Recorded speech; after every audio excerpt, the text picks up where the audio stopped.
Look. We already know humans are the apex predators of the planet. We built cities. We conquered the food chain. Every single wild animal on Earth knows to stay as far away from us as possible. Except for one. The crow. They don't have razor-sharp claws. They don't have flesh-tearing teeth. By all accounts, a bird that weighs less than a textbook should be completely terrified of us. But they aren't. If you make the mistake of crossing one, you are permanently marked. It remembers your face, it remembers your routine, and it will literally teach its entire flock to hate you. So how does a bird this small become one of the most unsettling animals on the planet? And why does it seem like they aren't just living alongside us, but actually studying us? To understand how a 1-pound bird bullies an eagle, we first have to address an insult that humans have been using for decades. Calling someone a bird brain implies that they're, well, incredibly stupid. And for a long time, even scientists thought this was true. If you physically open up a crow's skull, their brain is tiny. It's about the size of a walnut. But judging intelligence purely by the physical size of a brain is a really bad way to do science. See, mammals like humans and monkeys have a neocortex, which is the part of the brain that handles complex thinking. Birds don't have a neocortex at all. They have a completely different brain structure called pallium. And for a long time, researchers just assumed the pallium was a complete downgrade. But recently, we realized we had it completely backwards. A crow's brain might be the size of a walnut, but the neurons inside of it are packed together so tight that they actually have more neurons per square inch than most primates do. When researchers actually started testing their intelligence, the results were honestly a little unsettling. Like, maybe we shouldn't have given them puzzles unsettling. Crows can understand cause and effect. They can understand water displacement. They can grasp the concept of zero, which is something human toddlers actually struggle to do. A fully grown crow has roughly the same problem-solving intelligence as a 7-year-old human child. And if you've ever met a 7-year-old, you'd know they're entirely capable of holding grudges, solving problems, and intentionally lying to get what they want. Now take that level of intelligence, put it inside of a bird that can fly, and drop it into the wild. But being smart in a lab is one thing. How do they actually weaponize that intelligence in the wild? If you accidentally step on a dog's tail, the dog might bark at you, but if you give it a treat 5 minutes later, you're basically best friends again. Most animals live entirely in the present moment. Crows don't. Back in 2006, researchers at the University of Washington in Seattle wanted to see exactly how well crows could remember things. So they bought a creepy rubber caveman mask. Which, honestly, I'd probably attack that too.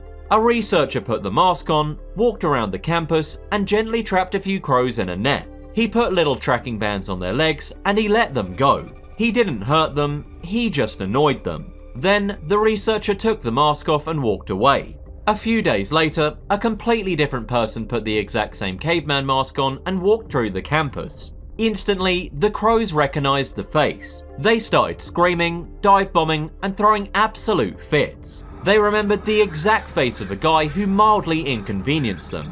But that isn't even the craziest part. The researchers kept doing this test for years, and over time, the number of crows attacking the mask didn't go down. It went up. Crows that had never even been attacked in the net were now attacking the mask. The original crows had physically pointed out the mask to their friends and basically said, "Hey, we hate that guy." Fast forward over a decade later, the original crows that were trapped in the net were long dead. But when a researcher put the mask on and walked through the campus, a massive flock of crows immediately swarmed him. These crows were completely new generations. They had never met the researcher. They weren't even alive when the original experiment happened, but they still hated the mask. The original crows had passed down a generational grudge to their children. If you mess with a crow, you permanently make an enemy out of their entire bloodline. But why are they so incredibly aggressive in the first place? So we know crows hold grudges, and we know they attack eagles. But why actually do it? If you're a tiny bird, flying straight at an apex predator seems like a really fast way to end up dead. But crows use a biological tactic called mobbing. And if you couldn't tell from the footage, it's really annoying. When a hawk or an eagle flies into a crow's territory, the crows don't wait for the predator to make a move. They immediately launch a coordinated assault. But here's the catch. A crow knows it can't actually kill a hawk. The goal here is purely psychological warfare. They swarm the predator, scream at the top of their lungs, pull its tail feathers, and completely ruin any chance the hawk has of sneaking up on prey.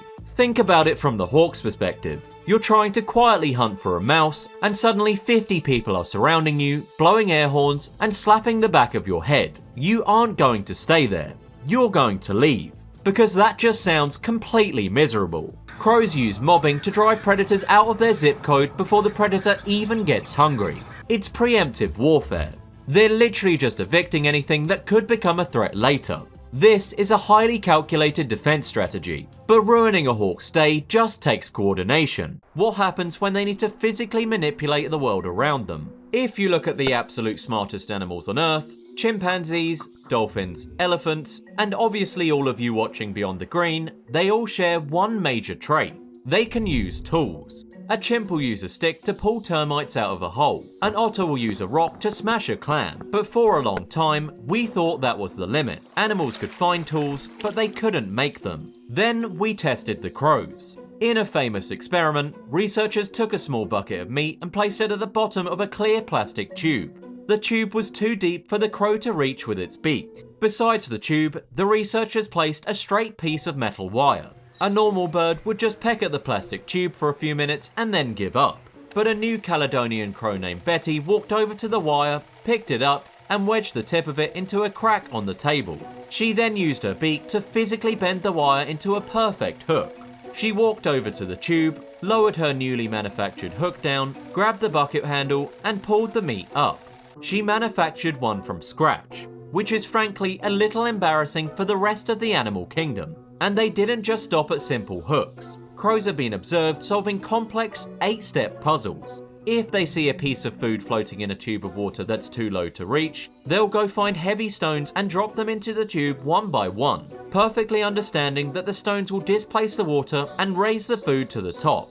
They actually understand the physics of the world around them to just invent their own solutions. Which raises a pretty terrifying question. What happens if this level of intelligence is directed entirely at you? Let's say you're walking to your car one morning and a crow is digging through your trash. You're annoyed, so you pick up a rock and throw it at the bird. You don't hit it, but you scare it away. For any other animal, the interaction ends here. But with a crow, you have just initiated a war that you cannot possibly win. The next morning, you walk out to your car and there isn't one crow. There are 5. And the second you step off your porch, they start screaming. They dive bomb your head, completely ruining your morning. You get back in your car and drive to work. You think you're safe, but crows have a flight range of miles. When you pull into your office parking lot, there's a crow sitting on the light pole. It looks at you. He's like, "Yeah, I told you I'd find you." Over the next few weeks, your life is basically ruined. You can't walk your dog without carrying an umbrella to block the dive bombs. Your car is specifically targeted and covered in bird poop every single day, while the cars parked right next to yours are completely spotless. The crows have memorized your face, your schedule, and your vehicle. Eventually, you decide you've had enough. You pack up your apartment and move to a different neighborhood across town. You think you finally escaped. But remember the Seattle experiment? Crows talk to each other. They share information across different flocks. A few days after you move in, you walk out of your new house and a crow sitting on your new roof immediately starts screaming at you. You've officially got put on a city-wide watch list. And if they're this obsessed with tracking the living, why do they care so much about the dead? If you spend enough time around crows, you might eventually witness something that looks incredibly sad, and honestly, a little creepy. Sometimes, if a crow dies and its body is lying on the ground, the rest of the flock will stop whatever they're doing. They'll fly down, land in the trees and on the grass around the body, and just stare at it. They don't make any noise. They don't touch the body. They just gather around it in complete silence. Which is deeply unsettling to watch. For a long time, people saw this and assumed the crows were mourning. It looks exactly like a human funeral. But scientists eventually realized these crows are actually conducting a crime scene investigation. When a crow dies, the flock needs to know why. If it was killed by a hawk, a cat, or a poisoned piece of trash, that same thing could easily kill the rest of them. So they gather around the body to analyze the area. They look for predators hiding in the bushes. They look for clues about what happened. Once they gather enough information, they all fly away. And here's the craziest part. They'll almost never return to that specific patch of ground ever again. They're simply gathering data to figure out what killed their friend so they can avoid making the exact same mistake.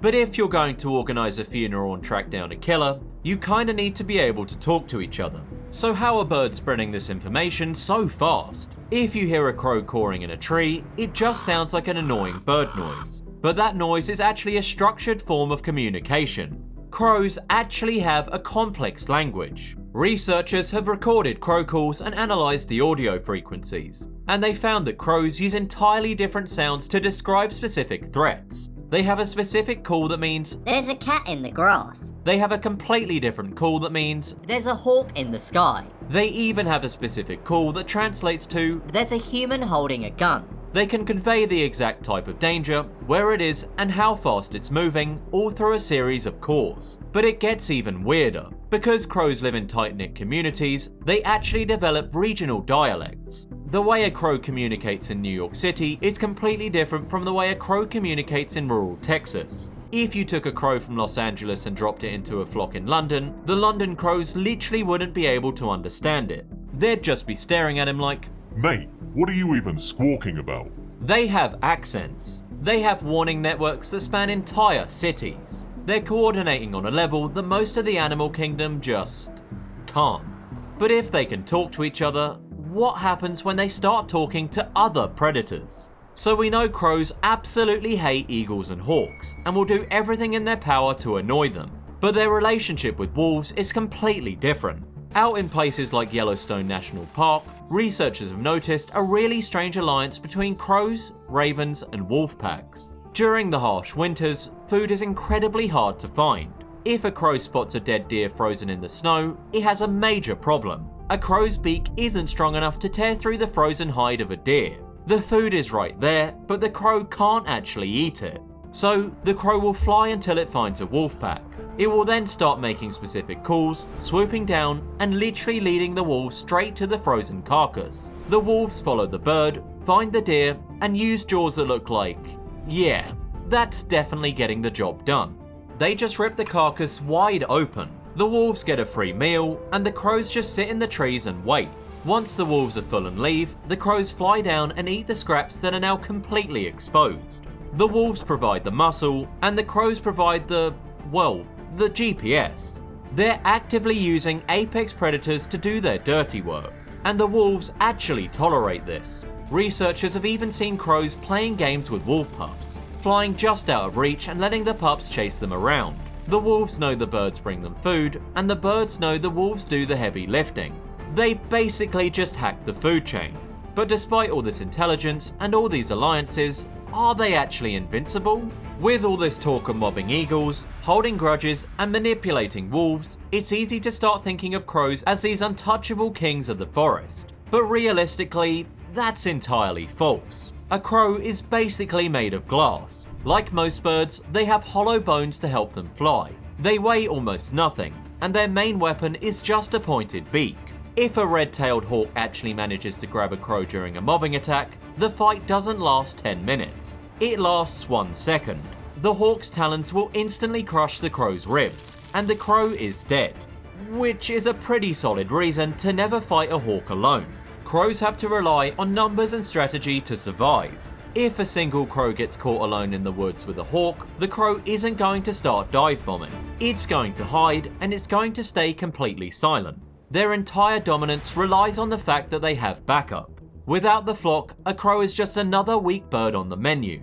And while they might rule the skies during the daytime, their confidence completely vanishes the second the sun goes down. If you want to see a crow truly panic, you just have to wait for nightfall. During the day, crows will aggressively swarm owls. If they find the great horned owl sleeping in a tree, 50 crows will surround it, scream at it, and relentlessly peck at its head until the owl is forced to fly away. This daytime aggression is actually rooted in sheer terror, because when the sun goes down, the entire power dynamic flips. Hard. Crows cannot see well in the dark. When they sleep, they gather in massive groups in the trees, tuck their heads under their wings, and basically just hope nothing finds them. Owls, on the other hand, are built entirely for the dark. They have specialized feathers that make their flight completely silent. They can see perfectly in the dark. At night, an owl will silently glide into a tree full of sleeping crows, grab one right off the branch, crush its spine, and fly away before the rest of the flock even wakes up. The crows are completely helpless. They're sitting ducks. Or sitting crows, I guess. So they aggressively mob owls during the day because they know that if they let an owl sleep near their territory, that exact same owl is going to wake up and murder them in their sleep at night. Nature is brutal, and the crows are constantly fighting just to stay alive. But what happens when they leave nature behind entirely? For the vast majority of wild animals, human expansions mean they're completely screwed. When we pave over a forest to build a strip mall, the bears, the deer, and the wolves lose their home and their food sources. They either get pushed further into the wilderness, or they die out. But crows didn't run away from our cities. They moved in. To a crow, a human city is a concrete utopia. Think about what a city actually provides. We generate millions of tons of edible garbage every single day. Dumpsters behind fast food restaurants are basically all-you-can-eat buffets that get restocked every night. The concrete buildings and asphalt roads absorb heat from the sun, making cities significantly warmer than the surrounding forests, which help crows survive the winter. And the best part? We drove all their natural predators away. You don't see very many great horned owls hunting in the middle of downtown Manhattan, or really, any animals at all. We accidentally built them a perfect ecosystem. Because crows are so intelligent and adaptable, they actively exploited urbanization. They figured out our schedules. They know exactly what day the garbage trucks come, and they'll wait on power lines for the trucks to spill trash into the street. Our cities haven't hindered them at all. We accidentally just made them stronger. Which brings up a pretty interesting thought experiment. What if we actually tried to stop them? Back in 1932, the country of Australia officially declared war on emus. The giant birds were destroying crops, so the military sent soldiers with machine guns into the outback to wipe them out. The humans lost. The emus were too fast, too scattered, and the military eventually just gave up. Yes, humanity literally surrendered to a bunch of giant birds. But emus are basically just mindless running machines. What would happen if humans declared war on crows? Ignoring the super modern day technology, if a city from around the 1930s decided to actively exterminate its local crow population, the humans would be absolutely miserable. First of all, you couldn't just shoot them. Crows are incredibly observant. If they saw a human holding a long, black stick that makes a loud noise, they'd instantly memorize the effective range of that weapon. They'd just fly exactly 10 feet higher than the bullets could reach. If the city sent out specific exterminator trucks, the crows would memorize the sound of the engine. They'd know the trucks were coming before they even turned the corner. And remember the masks? The crows would memorize the faces of the exterminators. If those exterminators ever tried to go to the grocery store on their day off, they'd be relentlessly dive-bombed in the parking lot. You cannot out-brute force an animal that actually understands your tactics. They'd adapt to our schedules, avoid our traps, and completely ruin our sanity. But thankfully, we aren't at war with them. This is actually all of a joke scenario. Actually, they might be trying to domesticate us. There's a very famous phenomenon that happens to people who regularly feed crows in their backyard. After a few weeks of leaving peanuts out on the porch, the crows will start leaving things in return. They'll drop shiny bottle caps, pieces of sea glass, or colourful pop tabs right next to the empty peanut bowl.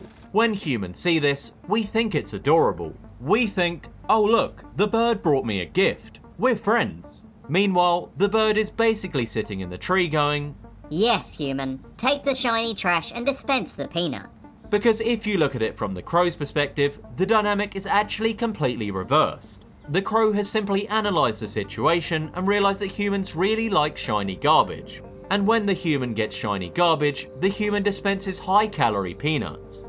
Are we actually taming the crows? Or have the crows figured out how to train humans to be their personal vending machines? They found a slow-moving apex predator, figured out exactly what buttons to push to make it happy, and now they get free food delivered to their porch every morning. We're basically their employees. And that really makes you rethink who's actually in charge. When we look at the animal kingdom, we usually define dominance by physical power. We respect the lion, the shark, and the bear because they're big and they can kill things. But crows represent a completely different path to success. You don't need to be the biggest, the fastest, or the strongest if you're simply the most adaptable. Armor and muscle are great, but they require a ridiculous amount of food just to keep running. And when the environment changes, like when an ice age hits, or when humans pave over the forest, the big, specialized predators are always the first ones to die out.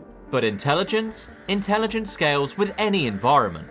Crows survived the expansion of human civilization because they didn't try to fight it. They analyzed it, understood it, and used it to their advantage. They figured out our traffic lights, our garbage schedules, and our facial features. They took us and literally just turned us into a reliable food source. If humanity ever eventually wipes itself out, the animals that take over will be the ones that already know how to use the ruins we left behind. So the next time you see a crow sitting on a dumpster, looking at you, you might want to show some respect, because chances are it's already got you completely figured out.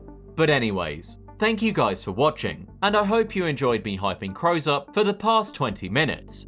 If you have any ideas for what animal or topic you want to see next, please let me know in the comments, because I do actually read them. I really appreciate all of you supporting the channel, and if you want to keep going, check out this video here.